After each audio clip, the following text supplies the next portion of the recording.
Hello, Ajay Mathur this side. I hope you all are doing fine there. In the last lecture, we discussed blood plasma. In this class, we are going to discuss further the topic formed elements. As far as the topic formed elements is concerned, we are going to discuss RBCs, WBCs, and last but not the least, platelets. So let's get straight to the business. Start with RBCs. RBCs की अगर हम बात करें सबसे पहले RBCs are also known as erythrocytes.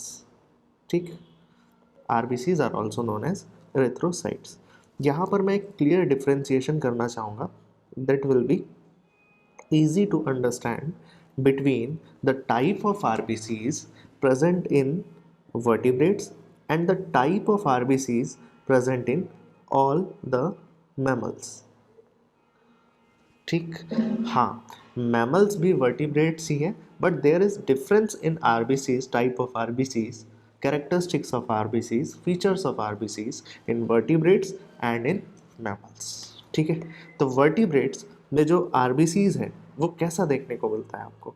It is Oval, it is nucleated, it is by convex in shape. ठीक है, वहीं अगर मैं बात करूं मैमल की तो it is circular, non nucleated, except two animals. These are camel and llamas. ठीक है, you can Google clearly these. Llama sheep जैसे दिखते हैं ये, and the shape is biconcave. Shape is biconcave, right. तो ये clear differentiation मुझे देखने को मिलता है in RBCs between vertebrates and mammals. Clear? Okay, let's move further. Biconcave shape होने का कुछ फायदे हैं. क्यों? अब हम बोलते हैं कि human beings are most developed creatures in this earth. तो कोई रीज़न रहा होगा कि सभी वर्टिब्रेट्स में क्या देखने को मिलता है आपको? बाइकॉन्वेक्स देखने को मिल रहा है और यहाँ पर बाइकॉनकेव देखने को मिल रहा है. तो क्या रीज़न है? Reason is biconcave shape increases the surface area to volume ratio. ठीक है, सरफेस एरिया से वॉल्यूम का जो रेशियो होता है वो यहाँ पर बढ़ जाता है.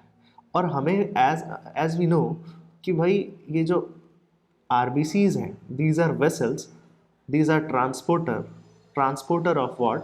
These are going to transport oxygen and carbon dioxide like gases. तो हम ये चाहते हैं कि ज़्यादा से ज़्यादा ऑक्सीजन, ज़्यादा से ज़्यादा कार्बन डाइऑक्साइड की ट्रांसपोर्ट कर सके.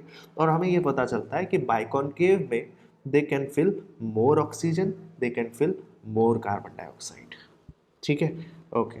और एक और बात, जैसे जैसे, और इसका भी रीज़न यही है कि न्यूक्लियस नहीं है. अब न्यूक्लियस नहीं है तो यहाँ पर ज़्यादा कार्बन डाइऑक्साइड आ सकता है, जगह बच गई तो ज़्यादा कार्बन डाइऑक्साइड आ सकता है, ज़्यादा ऑक्सीजन आ सकता है.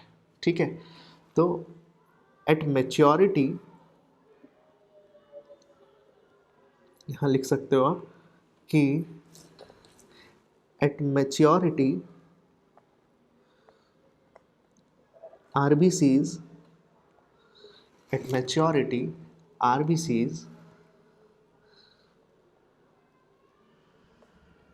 RBCs का HB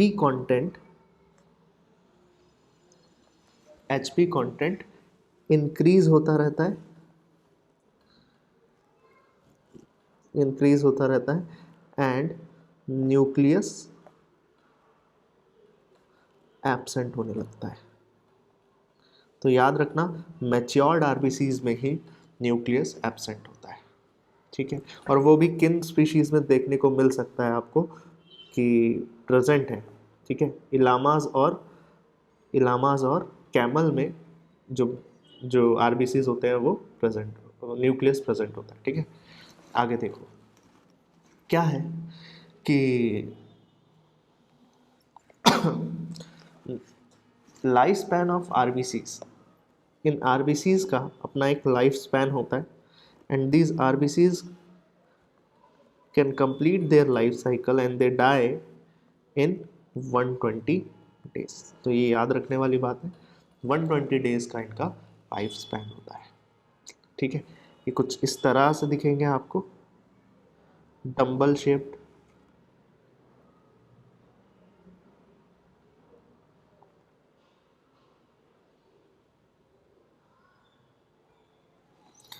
ठीक है, सेंटर से अगर आप देखो तो सेंटर से इनका जो डायमीटर है वो कम है, वहीं अगर यहाँ से देखें, ठीक है, तो ये ज़्यादा है, राइट।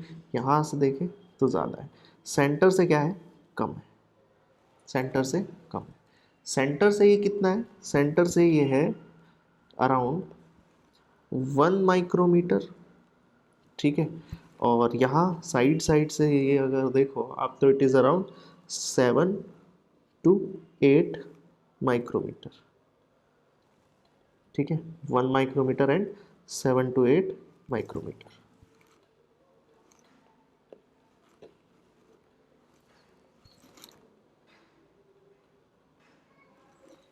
ठीक है, fine. Let's now discuss the normal values. Normal values याद रहनी चाहिए आप लोगों को। अब ये नॉर्मल वैल्यूज अलग है, in male it is different, in female it is different. Males की अगर हम बात करें तो it is around 5 to 5 million per millimetre cube of blood. ठीक है, but 5 to 5.5 million per millimeter cube of blood, but in case of female it is bit less, which is 4.5 to 5 million millimeter cube of blood, right, millimeter cube of blood. Okay, fine. अब these RBCs can be count, इनको हम count कैसे करते होंगे, 5 to 5.5 million, 4.5 to 5 million, इनको count करने के लिए counted by, these are counted by RBC counter होते हैं, जिनको हम क्या बोलते हैं, हेमाटोसाइटोमीटर। तो remember, haemocytometer is the instrument that is used to determine the number of RBCs in the blood. ठीक है, नेक्स्ट इज RBCs का काउंट कभी कभी क्या देखने को मिलता है, इंक्रीज हो जाता है, और RBCs का काउंट डिक्रीज भी हो सकता है। ठीक है, तो दो कंडीशंस हैं, डिजीज कंडीशन जिसमें RBCs का काउंट क्या होता है, इंक्रीज होता है, और एक कंडीशन में RBCs का काउंट डिक्रीज होता है। और ये टर्म्स हमेशा याद रखना, ये टर्म्स आपको पूछी जाएंगी। ठीक है, ये टर्म्स पूछते हैं, और ये टर्म्स बार बार रिपीट होंगे, तो एक ही बार याद कर लो, इजी रहेगा, है ना। तो क्या है, अगर RBCs का काउंट जो है मोर देन नॉर्मल है, RBCs का काउंट मोर देन नॉर्मल है, तो इसके लिए क्या टर्म लिया जाए, और अगर लेस देन नॉर्मल है तो इसके लिए क्या टर्म दिया जाए, फाइन, इसके लिए क्या टर्म दिया जाए। तो अगर मोर देन नॉर्मल है तो हम बोलते हैं पॉलीसाइथीमिया।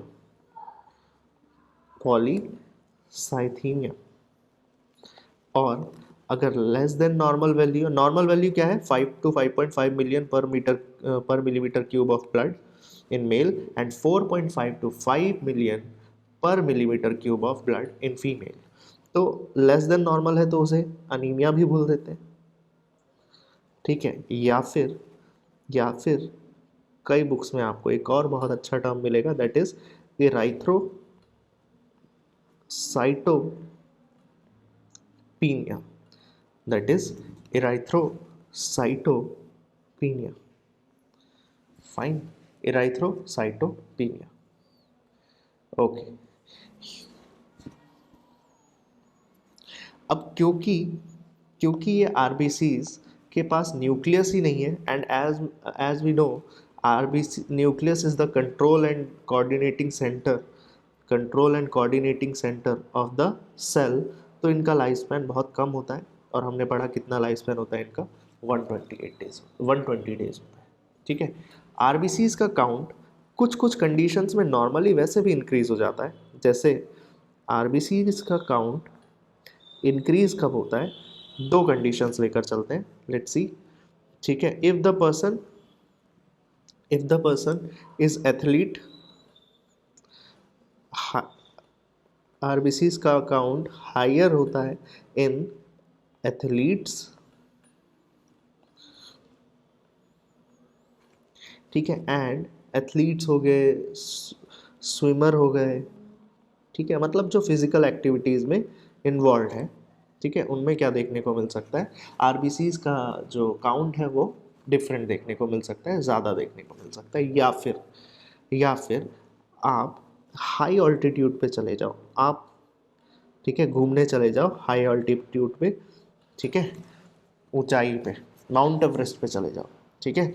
तो फॉर एग्जांपल इतना हाई ऑल्टीट्यूड पे जाने के बाद, एज वी नो, वहाँ पर ऑक्सीजन की कमी होने लगती है। अब क्योंकि हाई ऑल्टीट्यूड पे जाने के बाद वहाँ पर ऑक्सीजन की कमी है, स्कार्सिटी है, तो उस ऑक्सीजन की कमी को कोप अप करने के लिए, ठीक है, उस ऑक्सीजन की कमी को कोप अप करने के लिए आरबीसीज का काउंट बढ़ा देता है, आरबीसीज का प्रोडक्शन बढ़ा देती है हमारी body. That is why we see कि जब हम लोग हाई ऑल्टीट्यूड पे जाते हैं तो हमें चक्कर आते हैं, थोड़े से वॉमिटिंग आते हैं, दैट इज़ ऑल्टीट्यूड सिकनेस, क्योंकि बॉडी उस कंडीशन को अडेप्ट कर रही है, ठीक है। आगे देखो, और RBCs are human RBCs has an elastic semi permeable plasma membrane. RBCs के पास इलास्टिक सेमी परमिएबल, मतलब समझते हैं आप, इलास्टिक सेमी परमिएबल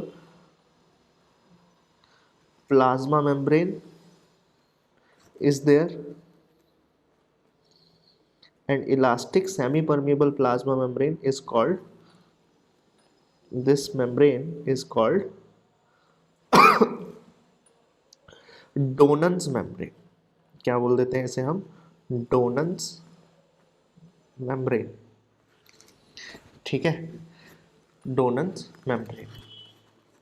और डोनन्स मेम्ब्रेन होने का क्या फ़ायदा है, डोनन्स मेम्ब्रेन क्योंकि ये इलास्टिक है, सेमी परमिएबल है, तो it is capable of squeezing through fine capillaries, ठीक है। तो ये जो बहुत फाइन कैपिलरीज हैं उनसे भी बाहर निकल सकते हैं, उन पोर्स से भी बाहर निकल सकते हैं। तो दिस इज, ठीक है, मान लो कि ये है बहुत फाइन कैपिलरी, ठीक है, ये है बहुत fine capillary, and this is the size of, for example, this is the size of RBC। तो ये इसमें स्क्वीज होके ईजीली पास होगा इन कैपिलरीज में। अगर फॉर एग्जांपल ये बहुत ज़्यादा टफ होता, हार्ड होता, रफ होता, तो ये इन पतली कैपिलरीज में पॉसिबल ही नहीं था कि जा पाता। तो elastic semi permeable plasma membrane होने के फ़ायदे हैं, ठीक है, and the membrane is Donnan's membrane. इसी मेम्ब्रेन को क्या बोल देते हैं हम, डोनन्स मेम्ब्रेन, ठीक है, okay fine. Next is life span, और इसके बाद लाइफ स्पैन तो 120 दिन का है एज वी नो, तो इन 120 दिन के बाद ये जाते कहाँ हैं, ठीक है। तो कुछ चीज़ें हैं, 100 लाइफ स्पैन जो है, disposal of RBCs, let's see, the topic disposal of RBCs. Disposal of RBCs. तो RBCs when they die, सबसे पहला काम तो क्या होता है, आफ्टर 120 डेज, जैसे ही ये मर गए, after 120 days they are waste material and these waste material are phagocytosized by WBCs. इनको कौन खा जाएगा? WBCs ही इनको निगल जाते हैं, खा जाते हैं, है ना. हम पढ़ेंगे टी लिम्फोसाइट मैक्रोफेजेस के बारे में. तो ये फेगोसाइटोसाइज्ड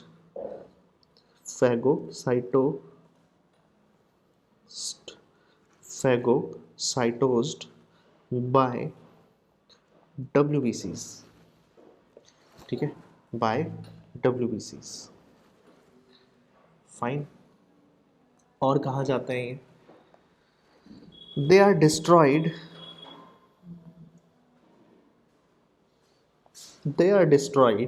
in spleen.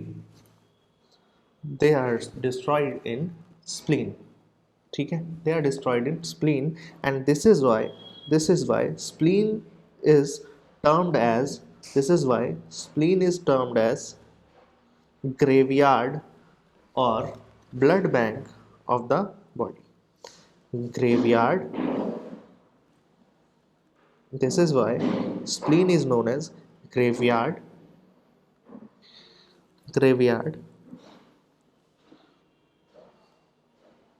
and as well as blood bank of the body. Graveyard and blood bank of the body. और क्या होता है इनके साथ में?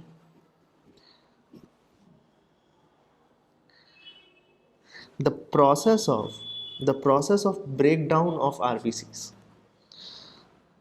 The process of breakdown of RBCs is termed as hemolysis. इसी को क्या बोलते हैं आप? हीमोलाइसिस. ठीक है, इतना याद रखेंगे आप लोग. तो क्या क्या चीज़ें हमने पढ़ी RBCs के बारे में अभी तक देखो ज़रा. RBCs वर्टिब्रेट्स में ये ओवल शेप का रहता है, ठीक है, और मैमल्स में सर्कुलर. वर्टिब्रेट्स में न्यूक्लिएटेड, मैमल्स में non nucleated except which mammal? Camel and llamas. Vertebrates में बाइकॉन्केव्स और मैमल में, वर्टिब्रेट में बाइकॉन्वेक्स और मैमल बाइकॉन्केव. ठीक है. Eight maturity RBCs HB count increases and nucleus going to absent. इनका लाइफ स्पैन 120 डेज है. इनका साइज देखो आप, तो सेंटर से आप देखोगे 1 माइक्रोमीटर और इधर साइड से 7 to 8 micrometre. Normal value is 5.5 million, 5 to 5.5 million per millimeter of blood in males and 4.5 to 5 million per millimeter of blood counted by hematocytometer and more than normal polycythemia. More than normal, if the RBCs level is more than normal, then we'll call it polycythemia, and if RBCs level is less than normal, अगर इसका level जो है वो कम है normal level से, तो anaemia बोल देते हैं या फिर इराइथ्रोपोइटिन बोल देते हैं, इराइथ्रोसाइटोपिनिया बोल देते हैं. ठीक है. RBCs का काउंट हाई कब कब होता है? एथलीट्स में, क्योंकि they are regularly exercising their body, which means they will require more oxygen. ज़्यादा ऑक्सीजन की ज़रूरत है तो ज़्यादा RBCs की भी ज़रूरत है. तो that is why they have more number of RBCs than the normal person. High altitude जाने पर आपको हमने डिस्कस किया है कि कैसे RBCs का काउंट हाई होता है. It has elastic semi permeable plasma membrane which is Donnan's membrane, and disposal of RBCs are in spleen, और after 120 days phagocytosed by WBCs. ठीक है, phagocytosed by WBCs and spleen is also known as graveyard and blood bank of the body. The process of breakdown of RBCs is hemolysis. This is it. ठीक है, okay. जब RBCs break down होता है या haemolysis होता है तो haemoglobin, let's see, hemoglobin is broken into hemoglobin is broken into three things. Hemoglobin is breaks into three things: first, second, and third. Hemoglobin breaks into hemo, iron containing pigment, iron containing pigment, iron containing pigment, that is hemosiderines, hemosiderine, ठीक है, which is going to use reused for hemoglobin synthesis, which is going to reuse for hemoglobin synthesis, ठीक है, which is going to reuse for hemoglobin synthesis. And bile pigments are bilirubin and biliverdin, and these bilirubin and biliverdin are going to excrete out, ये सब excrete out हो जाएंगे through the fecal matter. कैसे excrete out हो जाएंगे? through the fecal matter, ठीक है, are going to excreted out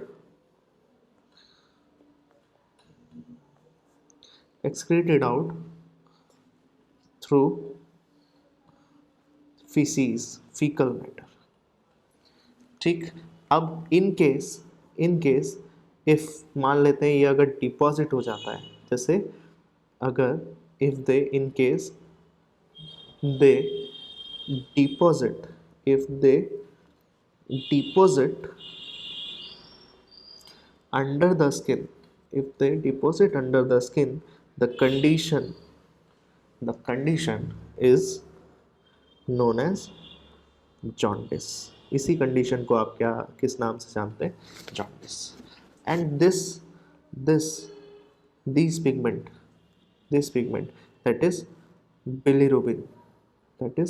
bilirubin is nothing but the same pigment which is responsible for yellow color of bile. So this is the yellow pigment present in bile, right?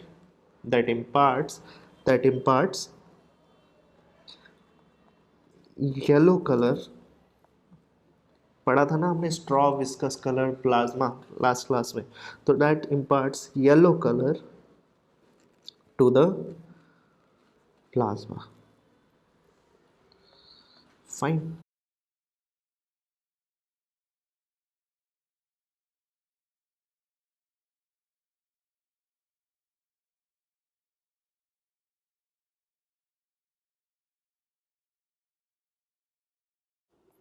The process of formation of RBCs, ये हो कहाँ पर रहा है? RBC का formation हो कहाँ पर रहा है? तो दो जगहों पर देखने को मिलेगा RBCs का फॉर्मेशन। पहला, the RBC formation takes place in foetal stage में इसका फॉर्मेशन स्प्लीन में होता है और लीवर में होता है, ठीक है। But when we talk about adult stage, तो एडल्ट स्टेज में इसका फॉर्मेशन कहाँ देखने को मिलता है? एडल्ट स्टेज में इसका formation red bone marrow which is in the vertebral column और द फीमर बोन, वहाँ देखने को मिलता है। RBC फॉर्मेशन के लिए आपको एक एंजाइम की ज़रूरत पड़ती है, तो RBC फॉर्मेशन होता है in the presence of an enzyme, और उस एंजाइम का नाम क्या है? बहुत आसान है, इराइथ्रोपोइसिस। मतलब RBC फॉर्मेशन और इराइथ्रोपोइटीन उस हार्मोन का नाम है which is required for the process of, उस एंजाइम का नाम है which is required for the process of erythropoiesis. ठीक है, इस प्रोसेस को होने में टाइम कितना लगता है? इस प्रोसेस को होने में टाइम लगता है 72 आवर्स। ठीक है, कंप्लीटेड। इराइथ्रोपोइसिस होने में कितना टाइम लगता है?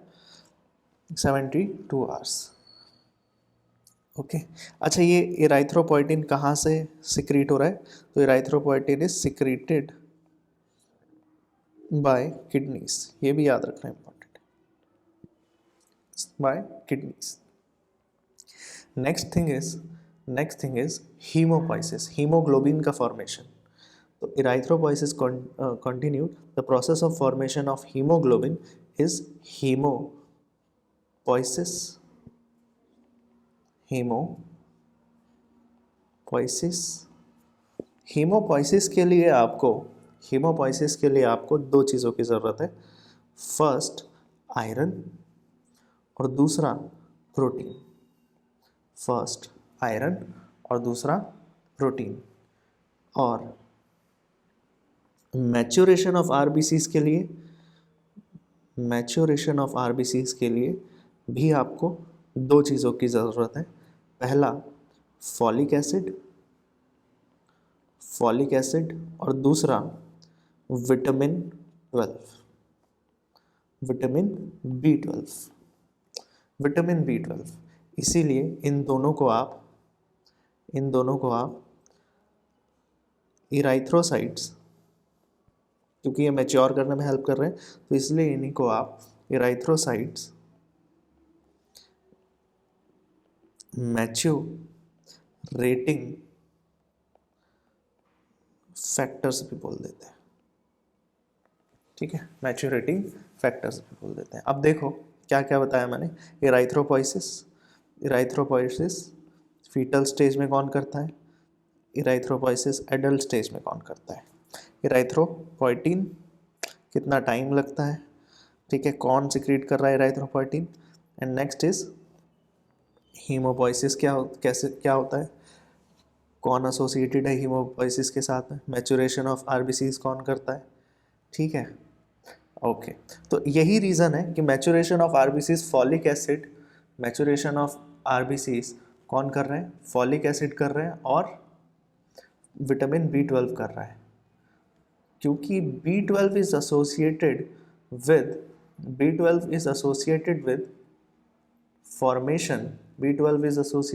formation of or maturation of RBCs. That is why in the deficiency of B12, अगर मान लेते हैं कि डेफिशिएंसी हो जाती है B12 की, तो क्या होगा?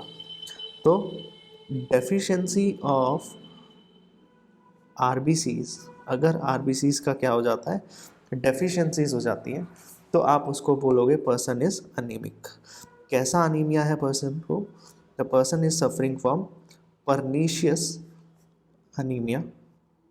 The person is suffering from pernicious anemia or megaloblastic anemia. ठीक है, megaloblastic anemia. Fine, the person is suffering from megaloblastic anaemia, या फिर क्या बोल दोगे आप? पर्नीशियस अनीमिया हुआ है अगर डेफिशिएंसी हो जाए, किस चीज़ की डेफिशिएंसी हो जाए? अगर विटामिन B12 की। ठीक है, विटामिन B12 की अगर डेफिशिएंसी हो जाए तो। अच्छा, मान लो अगर डेफिशिएंसी ना हो, एक्सेस हो जाए, ज़्यादा हो जाए, एक्सेस ऑफ आरबीसीज,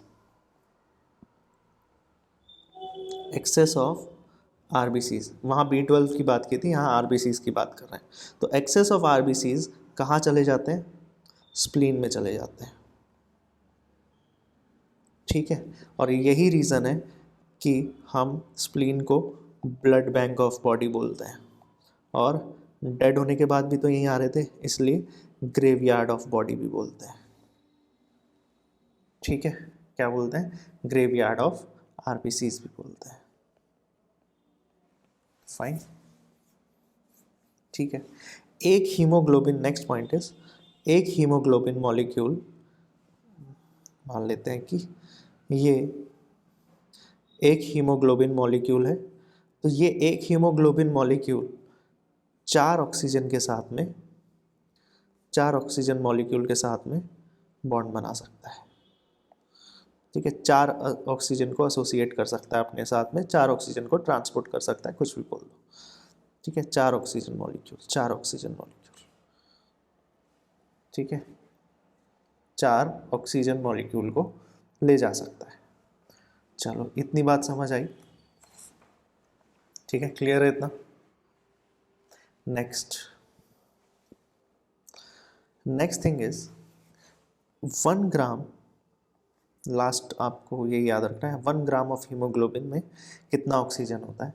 तो 1 ग्राम ऑफ HB में आपको 1.34 ml ऑफ ऑक्सीजन देखने को मिलता है। ठीक, बस यही है।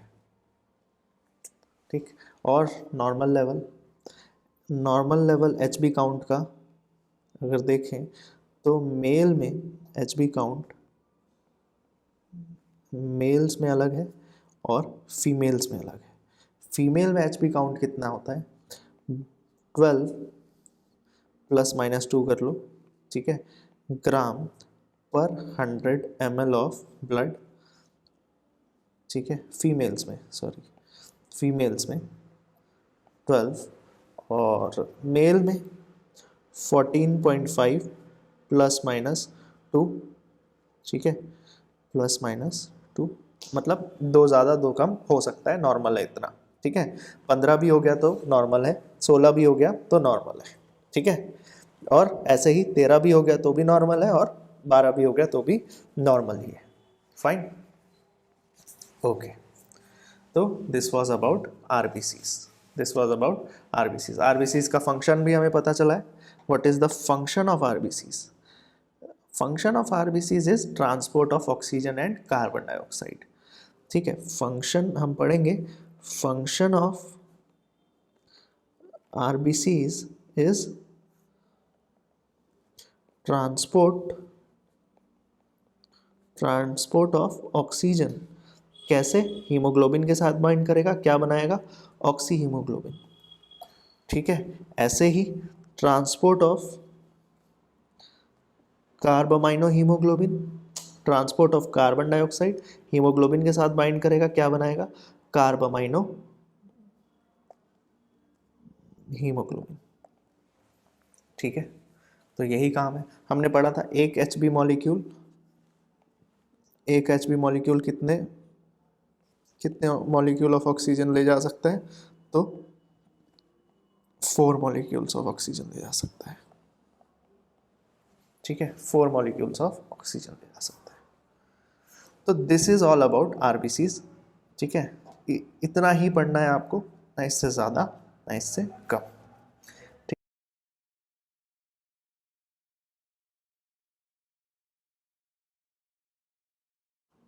WBCs are also known as leukocytes.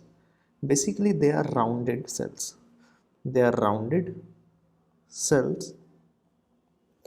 जिसके पास कोई पिगमेंट नहीं होता है। जैसा हमने हीमोग्लोबिन देखा था आरबीसीज में, तो इसके पास कोई पिगमेंट नहीं है।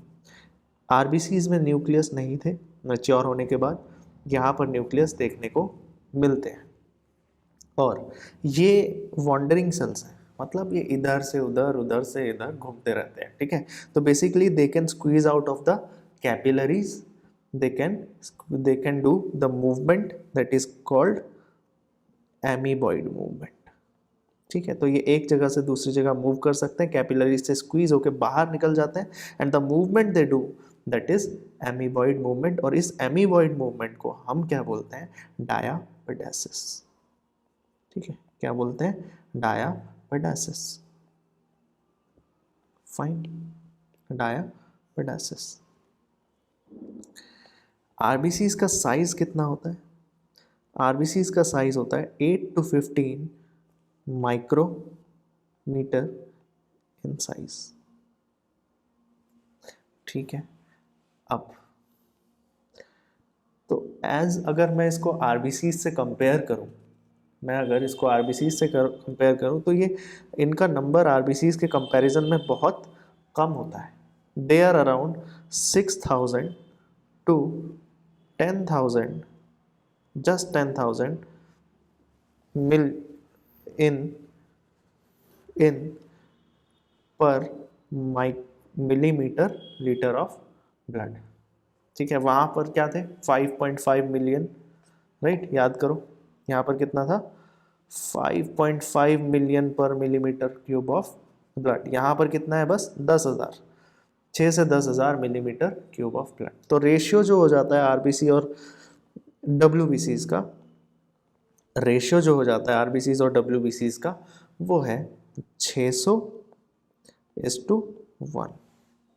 ठीक है, 600:1। ओके, अलग अलग आरबीसी, अलग अलग डब्ल्यूबीसीज जो है उनका अलग अलग शेप है, अलग अलग डब्ल्यूबीसीज इनका अलग अलग शेप है। टोटल नंबर ऑफ डब्ल्यूबीसीज जो हमारी बॉडी में प्रेजेंट होते हैं उनको मेज़र करने के लिए एक टेस्ट होता है ब्लड टेस्ट, या जिस मेथड से हम टेस्ट करते हैं या काउंट करते हैं उसको बोलते हैं टोटल ल्यूकोसाइट काउंट। क्या बोल देते हैं, total leucocyte count, that is TLC। ठीक है, TLC which is around 500 to 10,000। ठीक है, विच इज़ अराउंड 5,000 to 10,000। लेकिन NCERT की माने, NCERT की ये मानते हैं 6,000 to 10,000। ठीक है, तो एवरेज मोटा माटी बात अगर देखो तो कितना आ जाता है 7,000 आ जाता है। ठीक है, तो 7,000 मिलीमीटर पर cube of blood is the normal value of WBCs। ठीक है, अच्छा, अगर इस नॉर्मल वैल्यू से ज़्यादा आपको देखने को मिलता है, अगर आपको ज़्यादा देखने को मिलता है, दो ही चीज़ें हो सकती हैं, फॉल या फिर राइज। ठीक है, ऐसा ही हमने उसमें भी देखा था, क्या देखा था, एराइथ्रोसाइटोपिनिया, याद करो एराइथ्रोसाइटोपिनिया। ठीक है, रिमेंबर एराइथ्रोसाइटो कहाँ गया, दो बातें की थी ना यहाँ हमने, ये देखो erythrocytopenia if less than normal and polycythaemia if more than normal level of RBCs. ऐसे ही यहाँ भी अगर WBCs अपने नॉर्मल लेवल से ज़्यादा हैं, मोर देन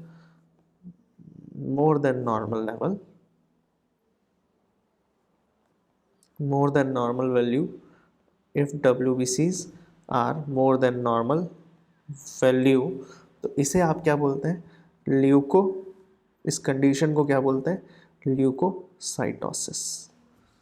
ठीक है, क्या बोल देंगे इसे आप, ल्यूकोसाइटोसिस। ठीक है, और अगर कम हो जाता है, फॉर एग्जांपल लेस देन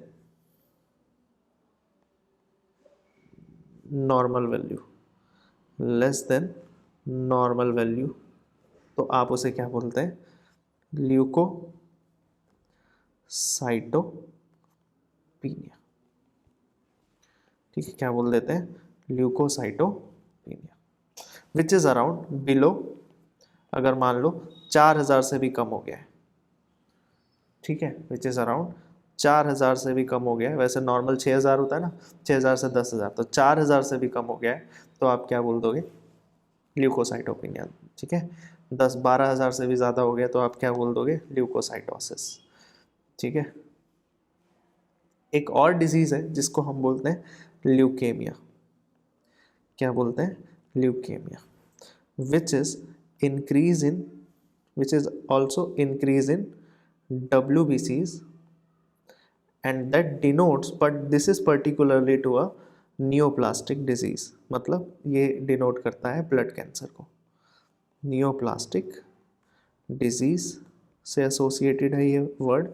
ठीक है, अगर किसी को ब्लड कैंसर हुआ हो तो आप ल्यूकेमिया यूज़ करते हैं।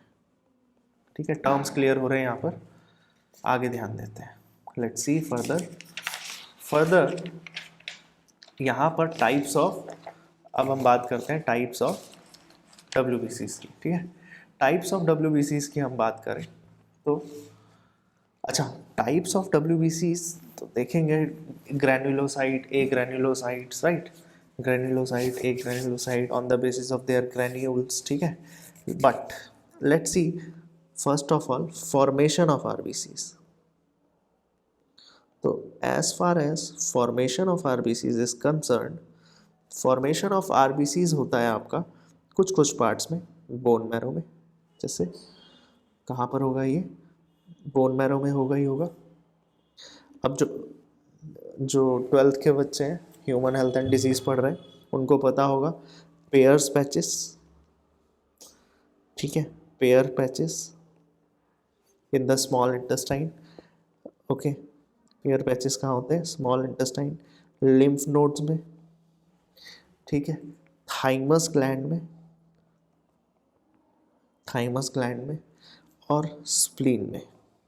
तो दीज आर द रीजन जहाँ पर WBCs का फॉर्मेशन होगा, ठीक है। तो इनको क्या बोलते हो आप, इनको क्या नाम दे दें, ल्यूकोपोइटिक ऑर्गन।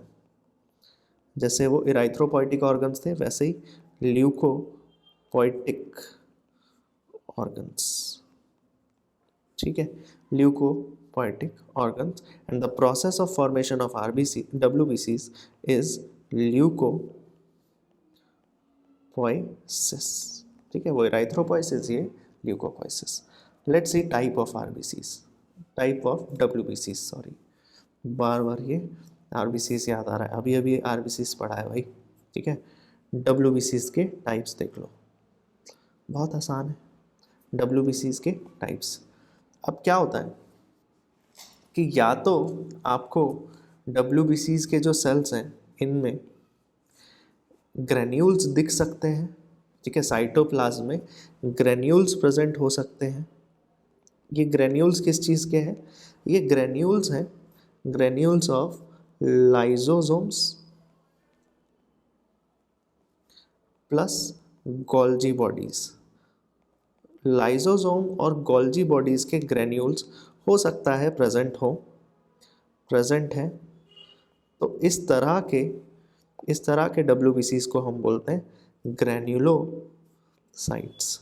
क्या बोल देते हैं, ग्रेन्यूलोसाइट्स, क्योंकि ग्रेन्यूल्स हैं, ठीक है, क्योंकि ग्रेन्यूल्स हैं। अगर एब्सेंट है, मान लो एब्सेंट है, ग्रेन्यूल्स है ही नहीं, एब्सेंट ऑफ ग्रेन्यूल्स, कोई ग्रेन्यूल्स नहीं है, साइटोप्लाज्म खाली, तो ऐसे में आप इसे क्या बोलोगे, ए ग्रेन्यूलोसाइट्स। क्या बोल देंगे, ए ग्रेन्यूलोसाइट्स, बस ए ग्रेन्यूलोसाइट्स। ग्रेन्यूलोसाइट्स में हम पढ़ते हैं, ग्रेन्यूलोसाइट्स में हम लोग पढ़ते हैं न्यूट्रोफिल्स, ठीक है, न्यूट्रोफिल्स, इसिनोफिल्स, ठीक है, न्यूट्रोफिल्स, इसिनोफिल्स और basophils,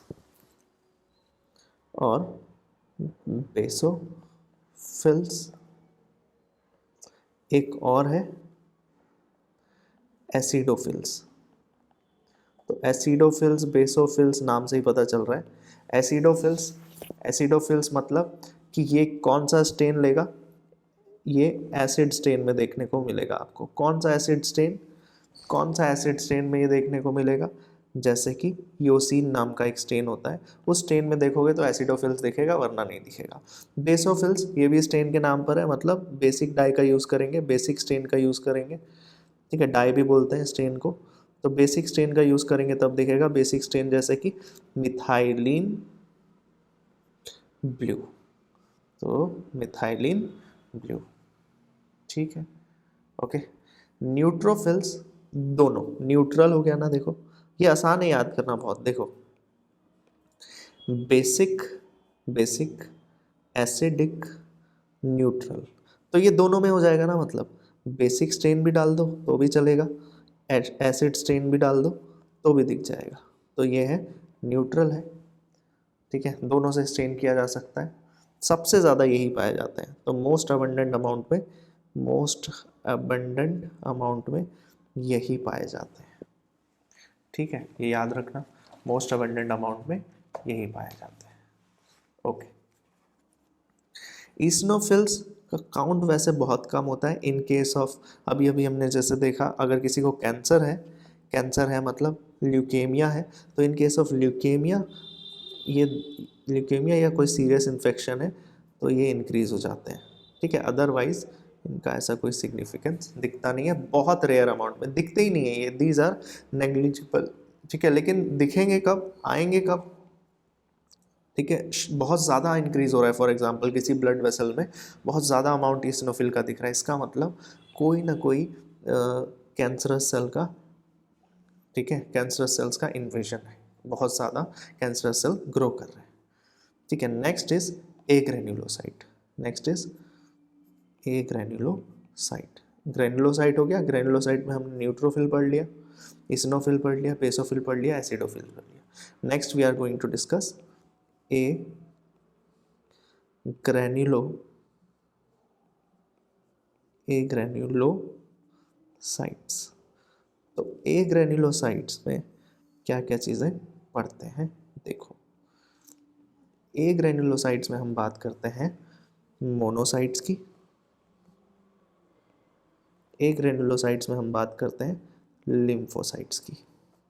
lymphocytes is further of two types, lymphocyte is further of, can be divided into two types, B lymphocytes, B lymphocytes and T lymphocytes, ठीक है, B lymphocytes and T lymphocytes, B lymphocytes and T lymphocytes, fine। तो A granulocyte can be divided into monocytes, M for mono, M for monster, याद रखना, ठीक है। तो सबसे बड़े सेल, मॉन्स्टर तो अब बड़े ही होते हैं, तो these are largest among all leucocytes, तो दीज आर लार्जेस्ट WBCs, सबसे बड़ा WBC, सबसे बड़ा मॉन्स्टर, ठीक है। तो ये कहाँ पर बनते हैं, ये बनते हैं लिम्फ नोड में और ये बनते हैं स्प्लीन में, ठीक है। तो ये मॉन्स्टर क्यों बोल रहे हैं इनको, क्योंकि अगर बाहर से कोई पैथोजन आता है, एज वी नो WBCs का काम क्या है, WBCs are concern with defence mechanism, but किसी भी तरह का अगर कोई पैथोजन आता है हमारी बॉडी में तो उससे ये लड़ता नहीं है, खा जाता है उसको, that is why monocytes are monster cells in our body. B lymphocyte और T lymphocytes are the lymphocytes. Lymphocytes ये B lymphocytes, T lymphocytes basically ये बनते हैं बी फॉर बोन मैरो, ठीक है, बी फॉर बोन मैरो और T for thymus gland, T for thymus gland. B lymphocyte का काम क्या है, formation of antibodies, formation of antibodies against what, against any kind of pathogen that enter in our body to cause any kind of disorder, ठीक है। और T lymphocyte will help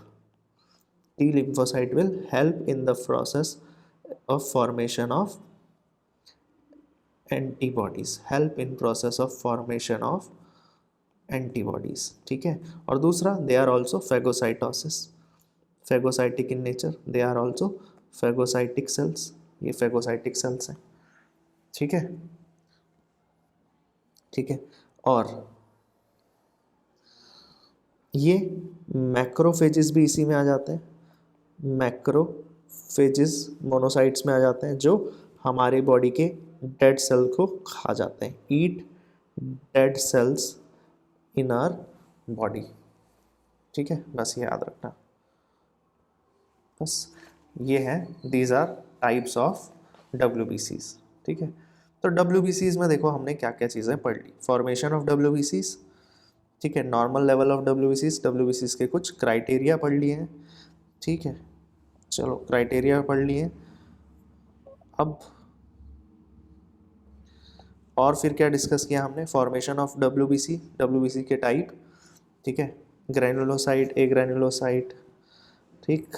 और granulocyte में neutrophil, eosinophil, basophil, acidophils, a granulocyte में monocyte, lymphocyte, बस इतना ही पढ़ना है, आगे ध्यान देते हैं। Next topic is platelets. नेक्स्ट हम किसकी बात करते हैं? Platelets. Let's discuss about platelets.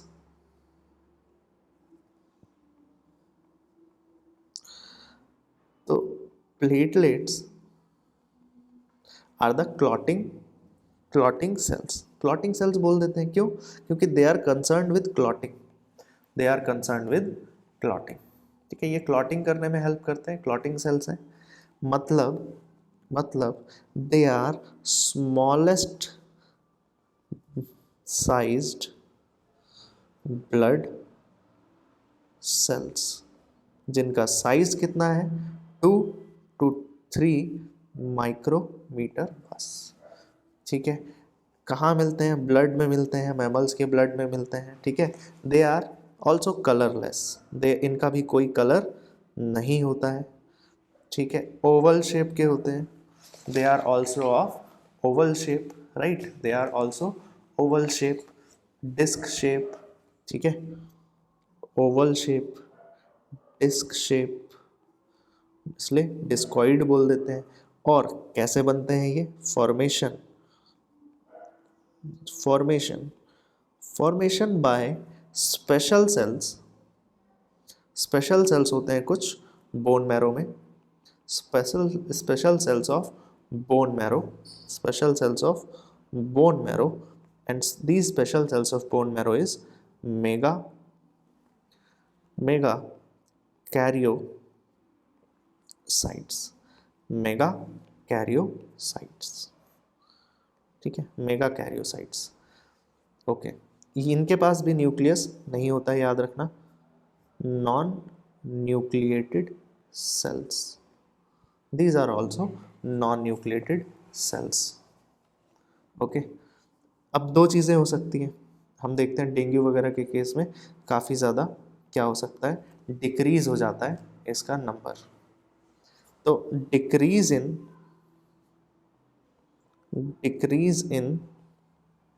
number of platelets, decrease in number of platelets, decrease in number of platelets in the body।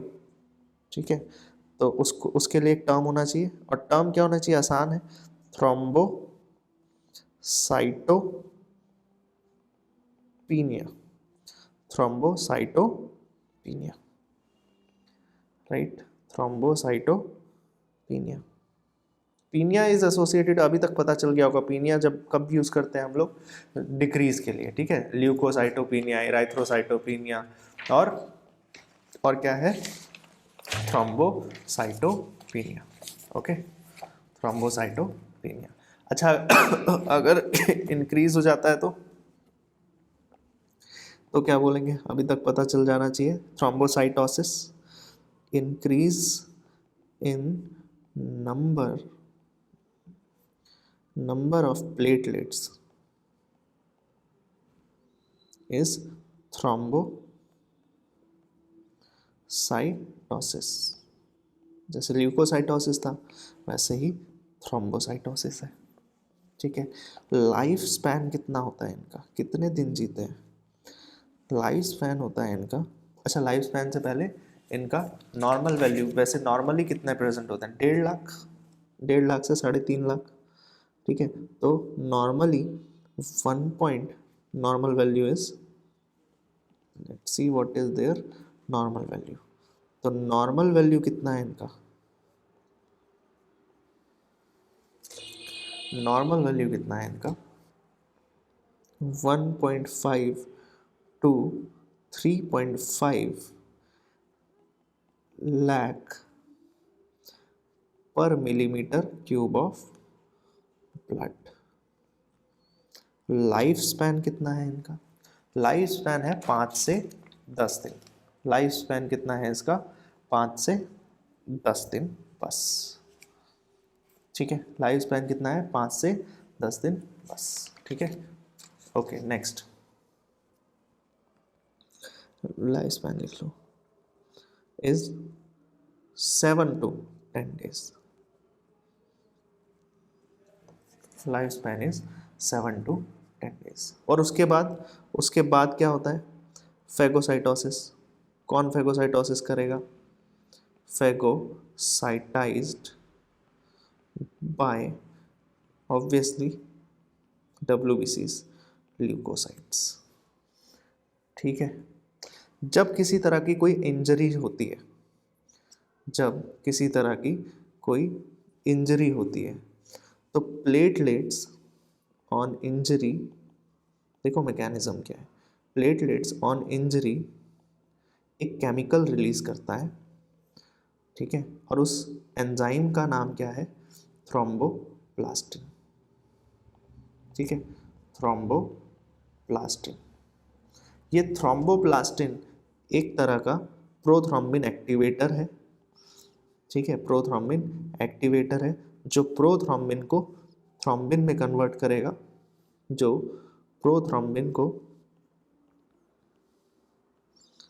Prothrombin is clotting factor, thrombin is again next clotting factor. हम आएंगे इस पर कैसे clotting होता है जब clotting proper पढ़ेंगे तब. अभी के लिए इन शॉर्ट प्लेटलेट का काम समझ लो.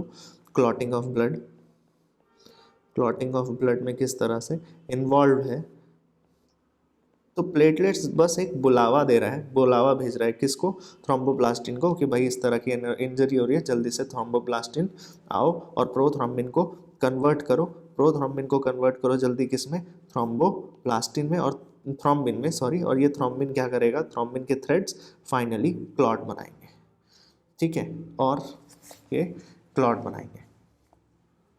अच्छा, यही पहला काम तो ये हो गया फंक्शन. दूसरा काम क्या है? दूसरा काम क्या है? प्लेटलेट्स एक वेजो कंस्ट्रिक्टर भी सिक्रीट करता है. वेजो कंस्ट्रिक्टर मतलब जो वेसल्स को कंस्ट्रिक्ट कर दे. ठीक है, एक दो चीज़ें होती हैं, वेजो कंस्ट्रिक्टर और वेजो डायलेटर. वेजो डायलेटर मतलब जो वेसल्स को डायलेट करें, खोल दें, ताकि जो ब्लड प्रेशर है वो ब्लड प्रेशर डिक्रीज हो जाए. और वेजो कंस्ट्रिक्टर ताकि ब्लड प्रेशर इंक्रीज हो जाए. और वही ये वेजो कंस्ट्रिक्टर का नाम क्या है अगर पूछे कभी तो आप बोलोगे सेरोटोनिन. एक और मिसकंसेप्शन यहाँ पर ये है कि एक और तरह के सेल्स होते हैं जिनको बोलते हैं थ्रोम्बोसाइट्स. ठीक है, थ्रोम्बोसाइट्स याद रखना, थ्रोम्बोसाइट्स आर नॉट प्लेटलेट्स. ये मिसकंसेप्शन है. कई बार कुछ लोग बताते हैं, कई जगह लिखा हुआ भी है कि प्लेटलेट्स आर थ्रोम्बोसाइट. नहीं, इनका जो डिक्रीज और इंक्रीज नंबर थ्रोम्बोसाइटोसिस है, थ्रोम्बोसाइटोपिनिया है, लेकिन थ्रोम्बोसाइट्स आर डिफरेंट सेल्स. ठीक है, ये भी, इनका भी काम क्या है? इनका भी काम ब्लड क्लॉटिंग ही है, but they are found in vertebrates other than mammals. Mammals को छोड़ के मैमल्स को छोड़ के बाकी जितने मैमल्स को छोड़ के बाकी जितने भी मैमल्स को छोड़ के बाकी जितने भी मैमल्स को छोड़ के बाकी जितने भी वर्टिब्रेट्स होते हैं, ठीक है, उनमें थ्रोम्बोसाइट्स पाए जाते हैं. They are also called spindle cells, क्योंकि इनका शेप स्पिंडल शेप होता है. स्पिंडल सेल्स, ठीक है, न्यूक्लिएटेड होते हैं ये. दे आर, एक सेकेंड, दे आर न्यूक्लिएटेड. ठीक है, और इनका न्यूक्लियस ओवल होता है. They also help in clotting, help in blood clotting. बस इतना ही याद रखना, बस मिक्स मत करना दोनों चीज़ें, प्लेटलेट्स और इसको. ठीक है, WBCs पढ़ लिए, प्लेटलेट्स पढ़ लिए, थ्रोम्बोसाइट्स पढ़ लिए, RBCs पढ़ लिए. These all make our formed elements. So we completed the topic formed elements and plasma. Here our blood topic is completed. In the next class we will discuss further of the chapter body fluid and circulation. इस तरह से कथा समाप्त. मिलते हैं next class में. इतना पढ़ के आना, नोट्स बना के आना. मिलते हैं, राधे राधे।